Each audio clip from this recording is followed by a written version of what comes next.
talk about how can you enable home sharing on your Mi Home app. We're going to figure out the solution or know how you can do that on your app. So you just follow these ways, then it's going to work with you. All you have to do in verse, you just go down, click here on profile down here, you just click on it. So when you click here on profile, it's going to take you to this list. It's going to show for you like this here.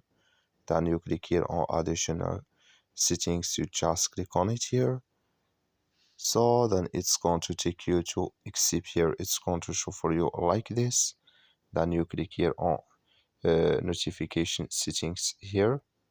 So then you click here on system notifications.